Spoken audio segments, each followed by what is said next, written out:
Rajesh Chaudhary BJP के प्रवक्ता हैं, पीयूष मिश्रा एसबीएसपी के। हालांकि मैंने आज अरुण राजभर को बुलाया था, लेकिन वो स्वयं ना आके उन्होंने पीयूष को भेजा है। पीयूष दिख रहे हैं, अभी आए नहीं पीयूष, इकट्ठा किया जाएगा उन्हें। मनोज काका समाजवादी पार्टी के प्रवक्ता हैं, मनीष हिंदवी उत्तर प्रदेश में कांग्रेस के प्रवक्ता हैं, हेमंत तिवारी उत्तर प्रदेश के जाने माने पत्रकार हैं और वीरेंद्र सिंह जी हमारे स्टेट हेड। संजय निषाद जी, आपका शुक्रिया और धन्यवाद हमारे साथ जुड़ने के लिए। घोसी कैसे हार गए सर? अब हारने का तो आप सब देख रहे हैं कि जनता जनार्दन होती है, जो भी फैसला ली उसका स्वागत होना है, क्योंकि ये सबको किसी भी तरह से हार हो चाहे जीत हो, जनता ही सबके ऊपर है। हम हमेशा कहते हैं जनता जनार्दन है, ईश्वर का स्वरूप है। जो उसका परिणाम दिया है उसको सब हमने स्वीकार किया हम लोगों ने। और आज के दिन में जो भी है, कम से कम इस जीत से लोगों को ईवीएम पर भरोसा हुआ है। जो विपक्ष के लोग ईवीएम पर हमेशा आरोप लगाते थे कि जब कभी हारते थे। सर, मैं आपके हारने का कारण समझना चाहता हूँ। ईवीएम पर मैं फिर आता हूँ। अभी आप मुझे बताएं, आपका अलाइज यानी एनडीए अलाइज की बीजेपी कैसे हार गई?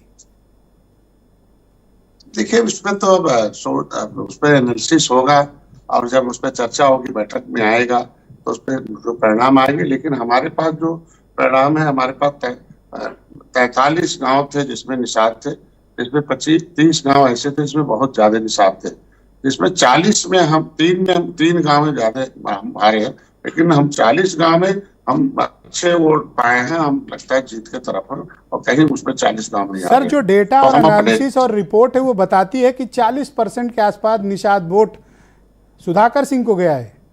आप अपनी कम्युनिटी का वोट भी बीजेपी को पूरा नहीं दिला पाए, कारण क्या है?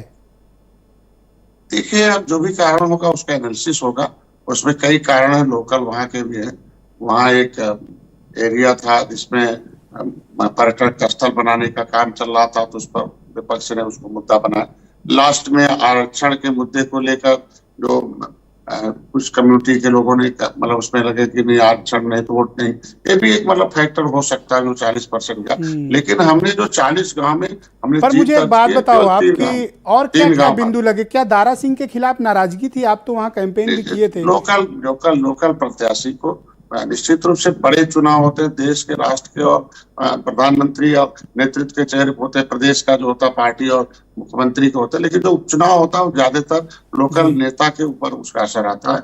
और लोकल नेता के ऊपर दारा सिंह का जो चेहरा है, और चूंकि पहले सपा में थे, भाजपा में थे, फिर सपा में सपा से आए, तो लोकल लोगों का लगा कि नहीं, जो लोकल जो नेता का जो चेहरा है वो दारा सिंह की वजह से ज्यादातर लोग आक्रोश थे।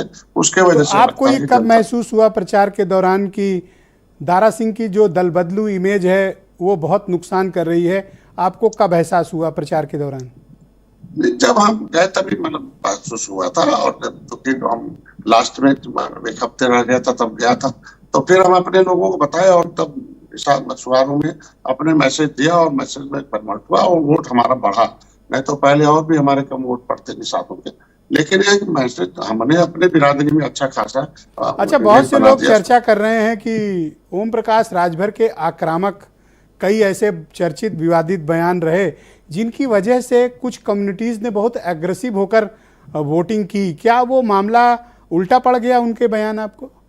अब उसका जवाब तो भैया दे सकते हैं राजभर कम्युनिटी के बारे में, राजभर के उनके बयान के बारे में। लेकिन अब भैया के बारे में अपनी बात कहूंगा कि हमें जो जिम्मेदारी मिली थी हमने उसे बखूबी निभाई और हमने बेहतर परिणाम दिया है। लेकिन जितना अपेक्षा था उतना नहीं हुआ है, लेकिन तब भी हम 40 सीटों पर। क्या भैया के बयान कुछ असहज करने वाले थे? आप ऐसा प्रतीत होता है आपको? मतलब निश्चित रूप से पहले भी आपने देखा होगा, सभी लोग उस बयानों पर चर्चा, वो लोग उसको दूसरे अंदाज में लेते हैं। तो भैया को पहले भी था और पहले अभी तो भैया के बयान के बारे में तो सभी लोग चर्चा में हैं। भैया के बयान से सभी चर्चित है, तो बयान पर कुछ नहीं है, बयान तो बयान होता रहता है। लेकिन निश्चित रूप से कुछ न कुछ रहा है कि जिसकी वजह से वोट हमें कम मिला और हार हुई और हार स्वीकार करते। अच्छा, जब आप प्रचार कर रहे थे तो आपको एहसास था कि इतने बड़े अंतर से बीजेपी हारेगी? नहीं, मतलब जनता तो जैसे हम अपने आगे तो हम 60% 70% जब वोट हमारा मिल गया तो हमें लगा कि नहीं, हर बिरादरी में मिलेगा, हर गांव मिलेगा। हम किसी दूसरे गांव में गए नहीं, लेकिन जो मिलता था वो यही कहता था, नहीं पहले खराब था, लास्ट में अच्छा हो गया है। तो क्योंकि हम अच्छा हो गया, हमारा जो मछुआ समुदाय का, वो हमारा 3 गांव उसी तरीके से नुकसान अच्छा, हुआ। आपने तो क्योंकि काफी घूमा, ये बताइए कि अपर कास्ट वालों ने क्या के वोट कुछ टूटे क्या, सुधाकर की तरफ ज्यादा गए क्या? अपर कास्ट तो नहीं, हम तो जो वहाँ के कास्ट के, निश्चित रूप से आप तो जान ही रहे हैं, उत्तर प्रदेश जाति राजनीति है, उस जाति का जो नेता पाता उसके तरफ ज्यादातर झुकते हैं। जैसे मैं ही निषाद हूँ तो हमारी तरफ जाते हैं, तो वो तो थोड़ा बहुत फैक्टर रहता है। लेकिन तो एक एनालिसिस का मतलब एक तरीके से इस पे समीक्षा के बाद ही पता चल पाएगा कि कौन के तो कास्ट ये तो का मानते हैं कैसे। कि ये आप लोगों के लिए एक बहुत बड़ा झटका है? अब निश्चित देखिए, उपचुनाव है, उपचुनाव में लोग कहते हैं कि सरकार का चुनाव होता तो कोई कहता नहीं ईवीएम से खराब हुआ तो जीत हो गया, तमाम आरोप लगते हैं।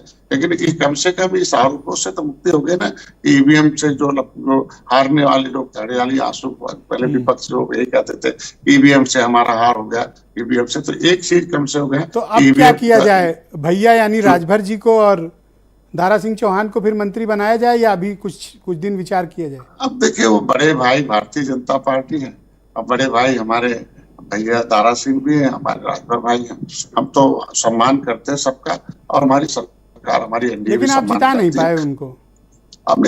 हम तो अपनी कम्युनिटी में तो हमने जिताया, हमने अपना वादा पूरा किया। हम अभी अपने बहुत कम निषाद जी हमारे साथ जुड़े रहिएगा, थोड़ा डिबेट में और भी कुछ मेहमान है, मैं चाहता हूं उनकी भी ओपिनियन सम्मिलित किए करें।